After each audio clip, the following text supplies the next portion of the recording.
Hello everyone, welcome back to Nishan academy. आज का जो हमारा टॉपिक रहने वाला है वो रहने वाला है Canada sale tax. One of the most important topic if you are working as a book keeper in Canada, if you are working in India as a freelancer for the Canadian clients. One of the most important topic रहने वाला है। हर transaction पे ही हमें sale tax लगाने की need है। अब देखो, इस वीडियो को बीच में लाने की, कुक बुक सीरीज के बीच में लाने की वजह क्या रही। मेरे को काफी दिन से एक बंदा इंस्टाग्राम पे मैसेज कर रहा था कि भाई एक कनाडा सेल टैक्स के बारे में वीडियो बना दो। तो बस ठीक है, अपनी जैसी कुक बुक्स की सीरीज आ रही है वो ऐसी ही आपको आती रहेगी।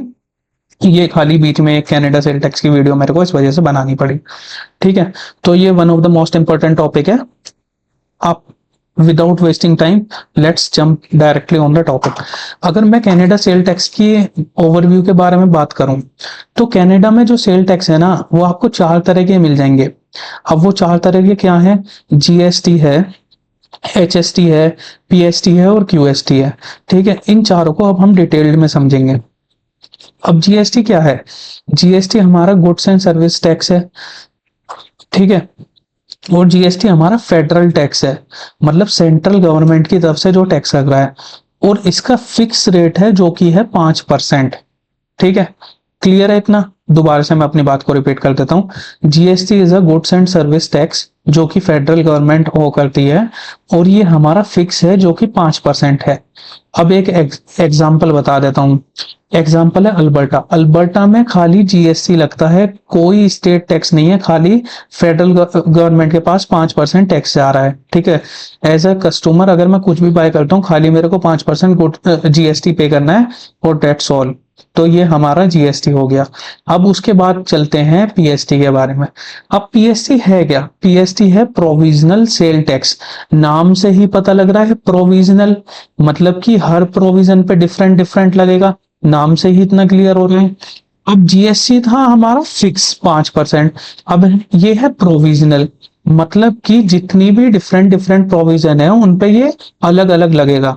फॉर एग्जाम्पल मैं इंडिया का एग्जाम्पल लेता हूँ। जैसे मैं उत्तर प्रदेश में रहता हूँ तो मेरे यहाँ पे 7% का टैक्स है, खाली एग्जाम्पल ले रहा हूँ। और दिल्ली में 8% का टैक्स है। और क्या कहते हैं अपना, और किसकी बात करते हैं, चलो बिहार में अपना 12% टैक्स है। अब इसमें से कुछ पार्ट फेडरल का हो गया और कुछ पार्ट स्टेट का हो गया। डिफर कर रहा है ना, फेडरल वाला तो फिक्स है और स्टेट वाला डिफर कर रहा है एज पर दी स्टेट। क्लियर है इतना? पीएसटी। अब पीएसटी के एग्जांपल देता हूँ कनाडा के अकॉर्डिंग। जैसे ब्रिटिश कोलंबिया है। अब ब्रिटिश कोलंबिया में पीएसटी का रेट कितना है? 7%। मतलब जीएसटी तो आपका लगना ही लगना है, और साथ में आपका पीएसटी लग रहा है 7%। तो टोटल कस्टमर को कितना पे करना पड़ रहा है? 7 5 12। सेम मैनिटोबा है और काफी सारे ऐसे प्रोविजनल टैक्स लगाते हैं पीएसटी। ठीक है, क्लियर है इतना? अब आगे बढ़ते हैं एचएसटी। अब एचएसटी नाम से ही पता लग रहा है ये हार्मोनाइज सेल टैक्स, मतलब कि ये कॉम्बिनेशन ऑफ टू टैक्सेस है।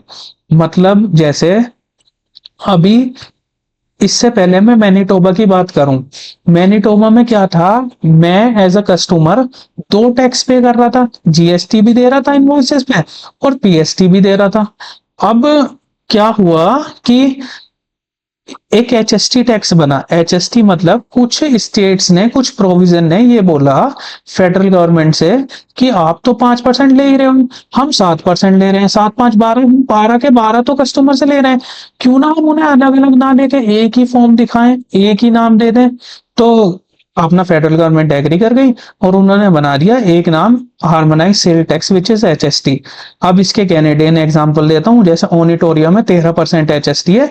अब 13% में से 5% आपका जीएसटी हो गया और बचा हुआ 8% क्या हो गया आपका? ये हो गया अपना पीएसटी, और दोनों को मिलके क्या बन गया? एचएसटी। सेम नोवा स्कोटिया में, न्यू बर्न्सविक में 15% है। ठीक है, इसका एक ही बेनिफिट है, instead of paying separate tax एक ही टैक्स पे करना है, और एज अ मतलब बिजनेस को भी एक ही टैक्स कैलकुलेट करना है ना? बिल्कुल सिंपल। अब बढ़ते हैं नेक्स्ट टैक्स की तरफ विच इज क्यूएसटी। क्यूएसटी क्या है ना, क्यूएसटी एक एक्सेप्शनल केस हो गया। अब एक्सेप्शनल क्या? अब भाई जैसे इंडियन एग्जांपल देता हूं।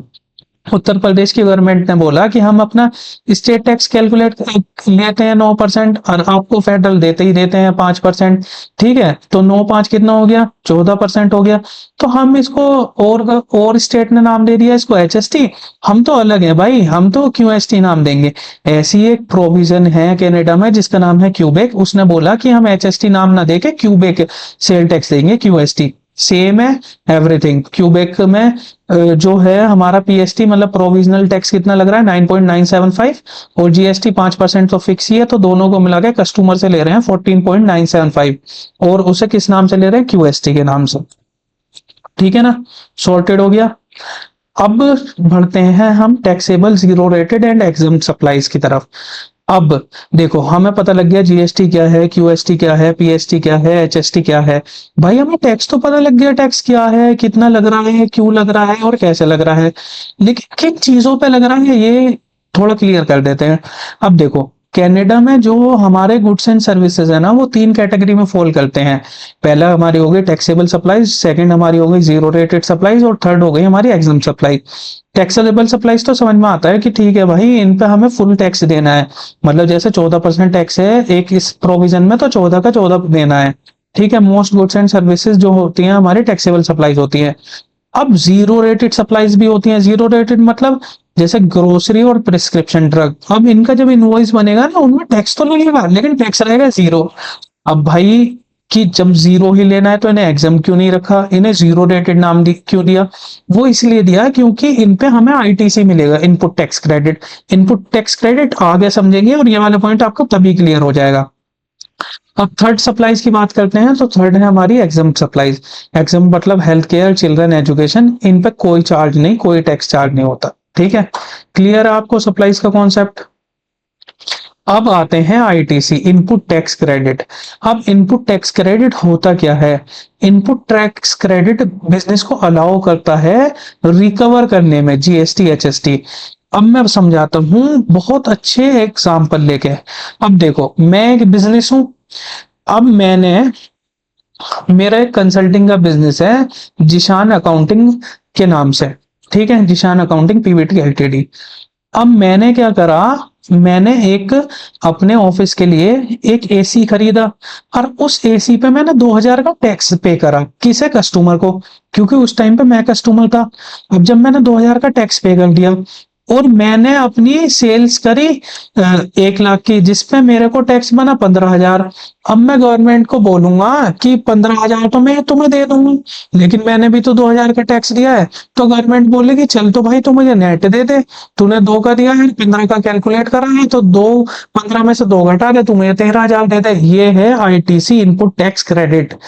ठीक है, अब और अच्छे एग्जाम्पल में समझते हैं। ठीक है, अब छोटी वैल्यू का एग्जांपल लेते हैं। जैसे मैंने ऑफिस सप्लाईज खरीदी 100 रुपए की जिसपे मैंने 13 का टैक्स दिया, टोटल मेरे को 113 की पड़ी।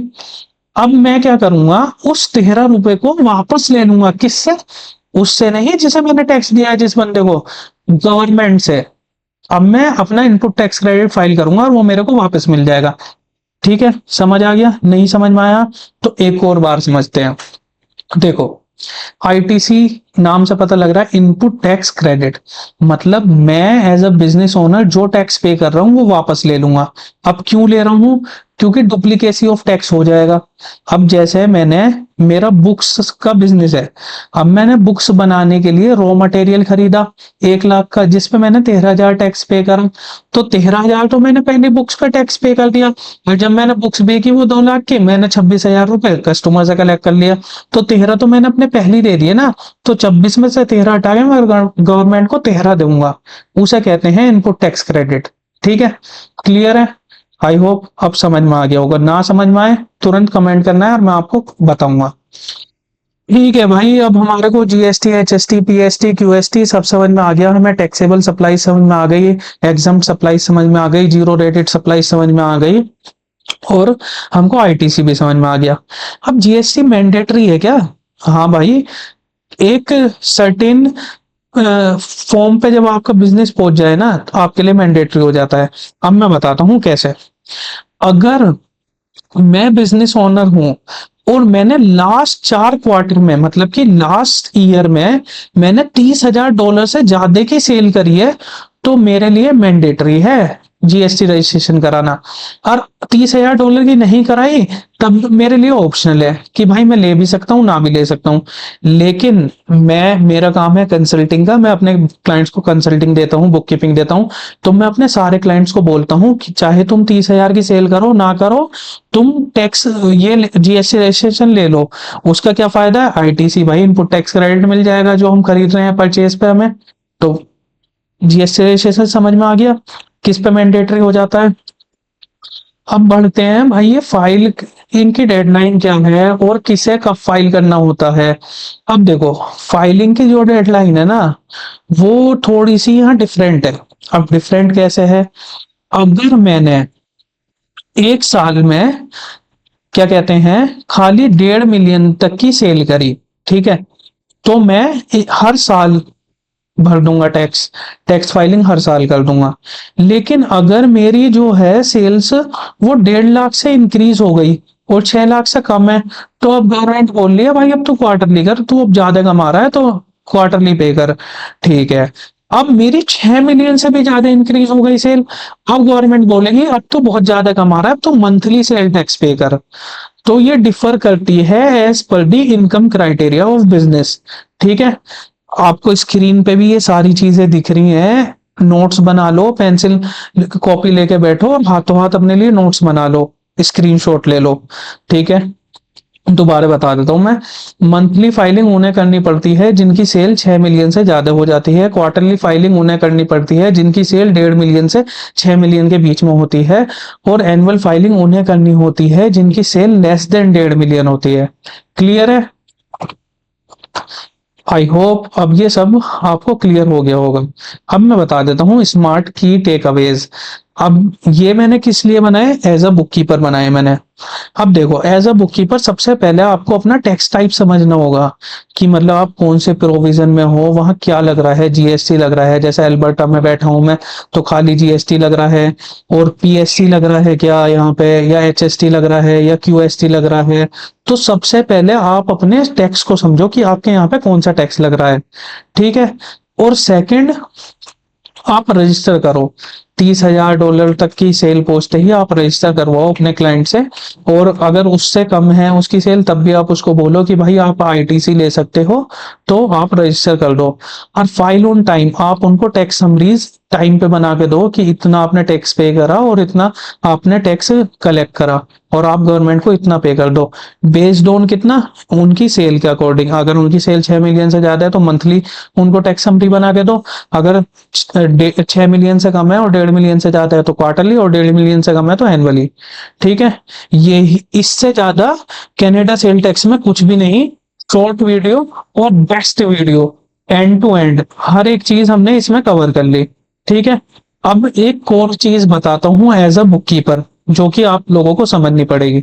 देखो, टैक्स के जो रेट्स रहते हैं ना, कभी भी आप यूट्यूब वीडियो पे और रिलाय मत करो। अब क्यों, क्या पता ये वीडियो एक साल पहले बनी हो जब रेट कुछ और हो, और क्या पता आज रेट कुछ और हो। तो हमेशा आप सीआरए पे जाके, सीआरए की साइट पे चले जाओ, सीआरए होता है कनाडा रेवेन्यू एजेंसी, उसकी साइट पे जाके चले जाओ और वहां से आप सारे प्रोविजन के टैक्स देख सकते हो। ठीक है, okay, thank you for watching this video. और सब्सक्राइब करो यार, कमेंट करो, और उससे मेरे को मोटिवेशन मिलती है। Thank you, bye.